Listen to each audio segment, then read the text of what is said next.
I am Ramaswamy Govindan, a medical oncologist specialized in treating patients with lung cancer. I'm a professor of medicine at the Washington University School of Medicine, Alvin J. Siteman Cancer Center.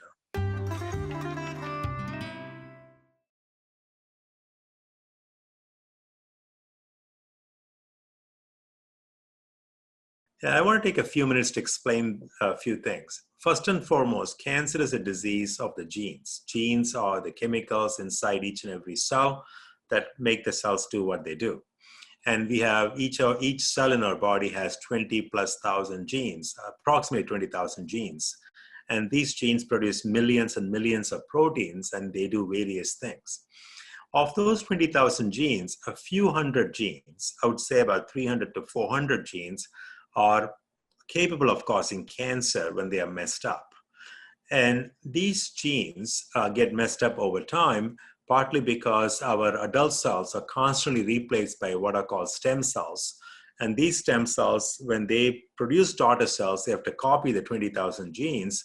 And while they do this correctly most of the times, now and then they mess that up. And over time, these alterations, we call them mutations. Mutate means change in Latin. And these mutations in the genes accumulate over time, and then they give the cells this advantage for the cells to keep growing over time.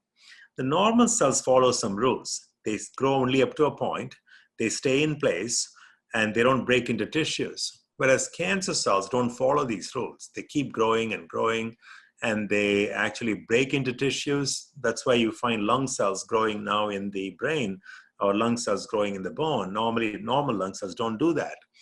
And this fact that the genes are the essential problems underlying the cancer has been known for now over 50 years.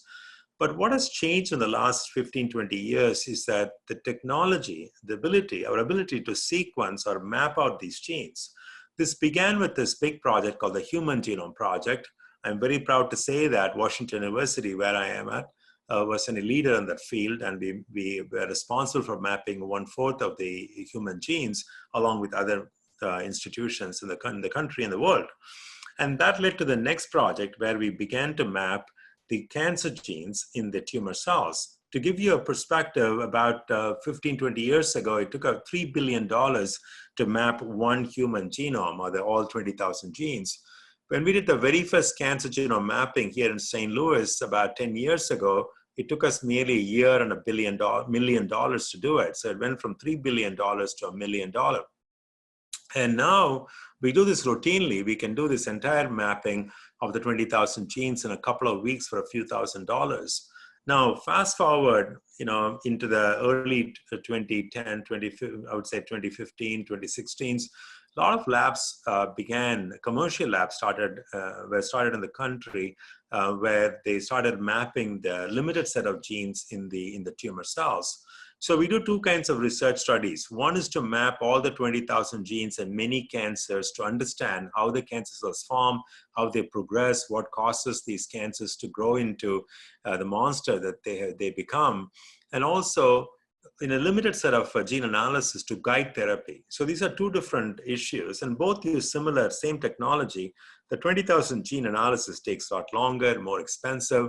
We use it mainly for research studies. And through this process, we have better understood how the cancer cells grow, how they metastasize, what causes resistance. And we are using parts of that information to guide therapy. Simple example is when a patient with lung cancer is diagnosed, a piece of tumor is sent out and the whole 200 to 300 genes are mapped in the tumor tissue. And now we can do this in the blood as well, and to identify what genes are altered, and then we can guide therapy like EGFR mutation directed therapy or ALK directed therapy, etc. We can also sequence the same tumor samples after they've been exposed to some therapies so that we can identify the mechanisms of resistance, so we can come up with new forms of therapy to really guide them or have a better effect. We're also increasingly studying the tumor microenvironment where the tumor is growing. The immune cells in a careful manner using even more sophisticated technologies to understand how we can employ immune therapies in a very smart way. And so the field of cancer sequencing began just about 10 years ago, has blossomed into a very active field. And I think the next 10 years, I'm hoping that we will make significant advances in the cancer treatment, cancer diagnosis, screening, and eventually, of course, treatment. So I'm very hopeful that our technology will continue to improve to advance the outcomes in our patients of all kinds of cancers.